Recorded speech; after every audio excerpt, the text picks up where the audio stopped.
Assalamualaikum warahmatullahi wabarakatuh. Kami dari kelompok 4. Berikut adalah anggota dari kelompok 4. Dava, Faruk, Rian, Zain, dan Aden.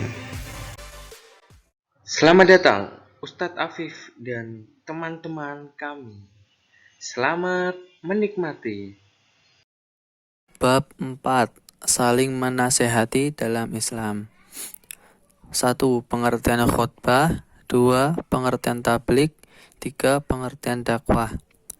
Pengertian khutbah secara bahasa. Khutbah berasal dari kata khotoba yakhtubu khutbatan, bermakna memberi nasihat dalam kegiatan ibadah seperti sholat. Khutbah secara istilah yaitu kegiatan ceramah kepada sejumlah orang Islam dengan syarat dan rukun tertentu.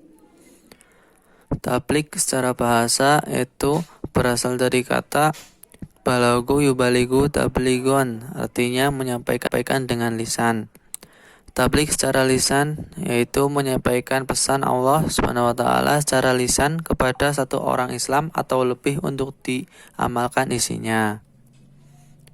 Dakwah secara bahasa yaitu berasal dari kata da'a yad'u da'watan, artinya memanggil, menyeru, mengajak pada suatu hal.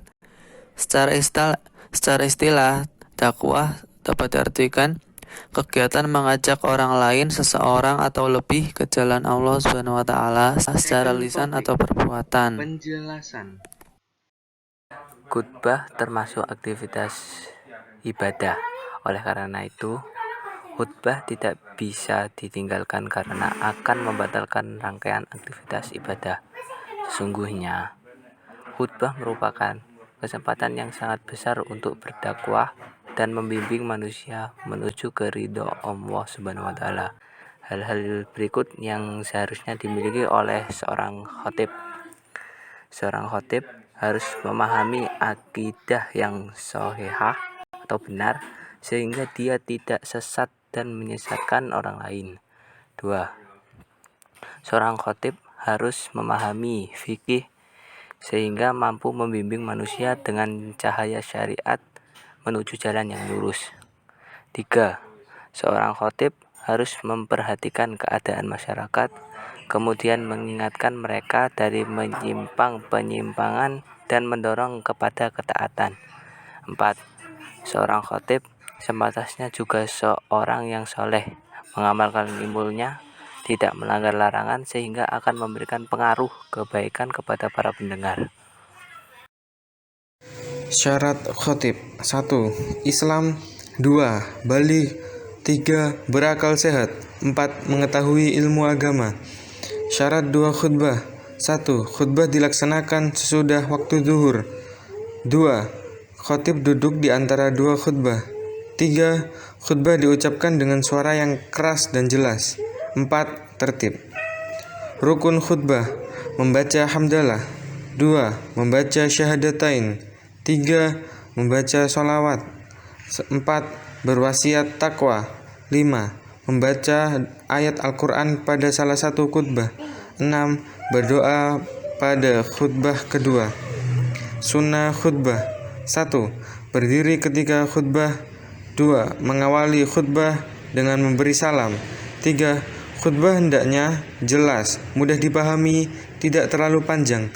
4. Khatib menghadap jamaah ketika khutbah. 5. Menertibkan rukun khutbah. 6. Membaca surat Al-Ikhlas ketika duduk di antara dua khutbah. Catatan: Idul Fitri, Idul Adha, dan sholat kusuf itu sama-sama terdapat khutbah. Perbedaannya terletak pada waktu pelaksanaannya, yaitu dilaksanakan setelah sholat dan diawali dengan takbir. Khutbah wukuf adalah khutbah yang dilaksanakan pada saat wukuf di Arafah. Khutbah wukuf merupakan salah satu rukun wukuf setelah melaksanakan sholat zuhur dan asar dengan cara dikosor. Tablik. Salah satu sifat wajib bagi Rasul adalah tablik, yakni menyampaikan wahyu dari Allah kepada umatnya. Setiap orang yang mengetahui kemungkaran yang terjadi di hadapannya, ia wajib mencegahnya atau menghentikannya. Kegiatan untuk mencegah dengan tangannya, mulutnya, atau dengan hatinya. Bagi yang mengerti suatu permasalahan agama, ia harus menyampaikan kepada yang lain, siapapun mereka. Mereka yang menyampaikan kepada orang lain disebut mubalik. Syarat mubalik dan etika tablik. Syarat mubalik: 1. Islam, 2. Balik, 3. Berakal, 4. Mendalami ajaran Islam. Etika dalam tablik: 1. Bersikap lemah lembut, tidak kasar, dan tidak merusak. 2. Menggunakan bahasa yang mudah dimengerti. 3. Mengutamakan musyawarah dan berdiskusi untuk memperoleh kesepakatan bersama. 4. Materi dakwah yang disampaikan harus mempunyai dasar hukum yang kuat dan jelas sumbernya. 5. Menyampaikan dengan ikhlas dan sabar, sesuai dengan kondisi psikologis, sosiologis para pendengarnya atau penerimanya. 6. Tidak menghasut orang lain untuk bermusuhan, merusak, berselisih, dan mencari-cari kesalahan orang lain. Dakwah. Salah satu kewajiban umat Islam adalah berdakwah. Sebagian ulama ada yang menyebut berdakwah itu hukumnya fardu kifayah, dan ada juga yang menyebut fardu ain. Setiap dakwah hendaknya bertujuan untuk mewujudkan kebahagiaan dan kesejahteraan hidup di dunia dan di akhirat serta mengharap ridha Allah. Nabi Muhammad mencontohkan dakwah kepada umatnya melalui lisan, tulisan, dan perbuatan. Rasulullah SAW memulai dakwahnya kepada istri, keluarga, dan teman-teman karibnya hingga raja-raja yang berkuasa pada saat itu.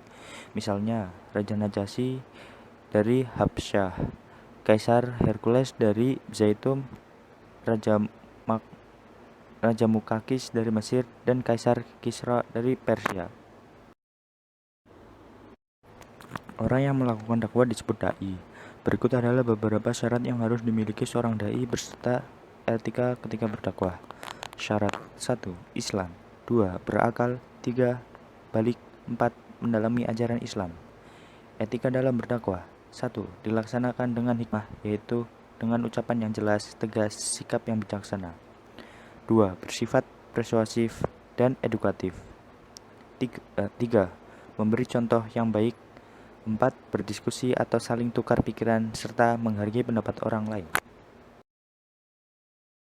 Adapun beberapa contoh perilaku yang mewujudkan nilai-nilai khutbah, tabligh dan dakwah antara lain, yaitu ketika melaksanakan sholat Jumat, hendaknya kita mengamati dan mendengarkan khutbah yang disampaikan.